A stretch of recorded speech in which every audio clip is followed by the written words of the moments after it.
Desde quando a internet é a internet que conhecemos hoje em dia, as teorias sobre o que é o famoso lugar chamado Área 51 rodam pela internet. Muitos acreditam que esse lugar é um dos locais mais bem protegidos do mundo e que nenhuma pessoa normal conseguiu encontrar algum meio de entrar neste lugar ou mesmo sabe o que realmente acontece lá.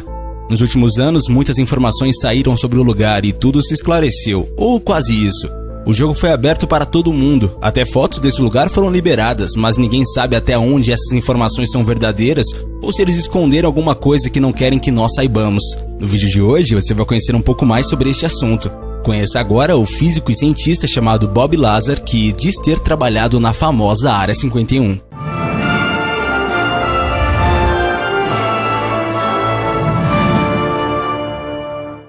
No meio do deserto de Nevada, nos Estados Unidos, uma entrada abandonada e sem demarcações leva ao portão da Área 51, que não apresenta muita segurança, além de algumas placas, avisos e pequenas cercas. Inicialmente, podemos pensar que a base militar mais secreta dos Estados Unidos não seria assim tão protegida, o que é um grande erro. Sua localização foi escolhida por causa do Lago Grun, que por ser seco e ter características necessárias, seria uma boa pista de pouso. Além disso, a região desértica ao seu redor ajudaria a manter o local em segredo. A Área 51 tem sido um local de testes e desenvolvimento de programas secretos e administrados pela Agência Central de Inteligência, CIA, desde a sua criação.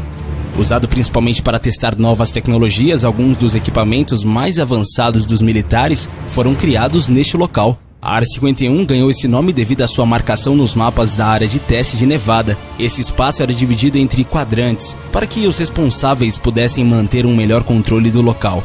Cada um desses quadrantes recebeu um número aleatório para que não fosse criado um padrão.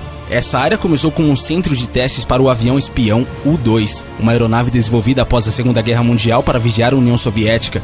No início da década de 1950, a Marinha dos Estados Unidos e a Força Aérea enviaram aeronaves de baixa altitude em missões de reconhecimento sobre a União Soviética. Porém, como não voavam tão alto, estavam em constante risco de serem derrubadas. Então, em novembro de 1954, o presidente aprovou o desenvolvimento secreto de um avião de reconhecimento de alta altitude, que seria o programa U-2. Um dos primeiros passos do projeto era encontrar uma localização remota e secreta para a criação de testes dessa nave. Assim, eles escolheram um local no deserto de Nevada, perto de um lago seco, chamado Groom Lake. Conhecido por seu número de marcação no mapa, a Área 51 se tornou uma das mais secretas bases militares dos Estados Unidos. O controverso Robert Bob Lazar. A Área 51 começou a se tornar a meca das especulações ufológicas ao final da década de 1980. Basicamente, no momento em que um sujeito chamado Robert Bob Lazar veio à mídia afirmando ser um ex-funcionário da base militar. Lazar afirmou à época que havia trabalhado entre 1988 e 1989 em um setor denominado de S4. As tarefas seriam bem pouco usuais. O pretenso físico cientista, cujo grau jamais foi comprovado, seria incumbido de realizar engenharia reversa em espaçonaves extraterrestres de formato discoide.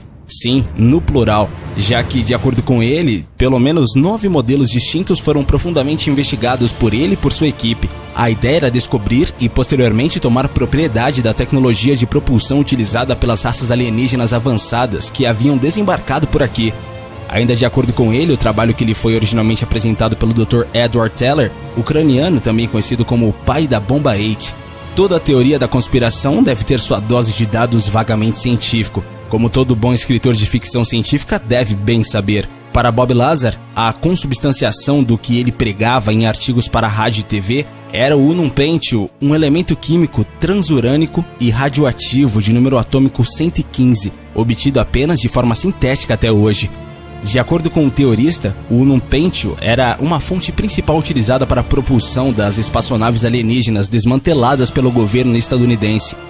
Lazar afirmou que a tecnologia consistia no bombardeamento do material com partículas, que acabava por amplificar a sua força nuclear, gerando uma distorção no campo gravitacional.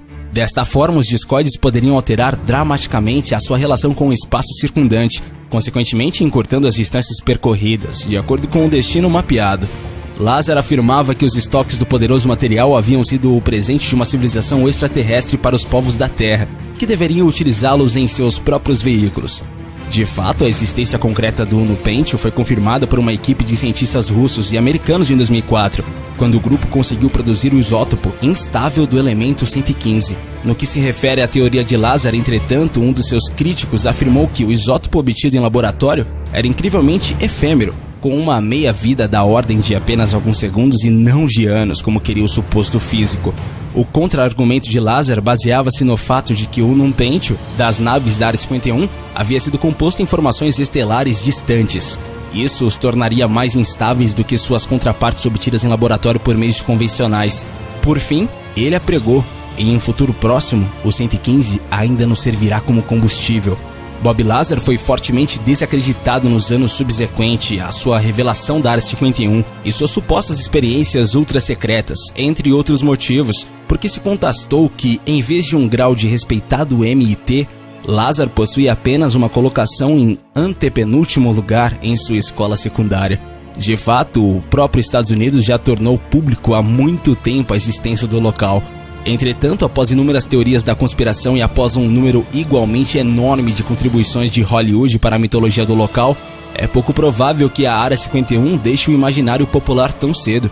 E o motivo pode ser tão velho quanto a própria humanidade. O vácuo deixado por informações concretas pode ser ocupado por praticamente qualquer coisa.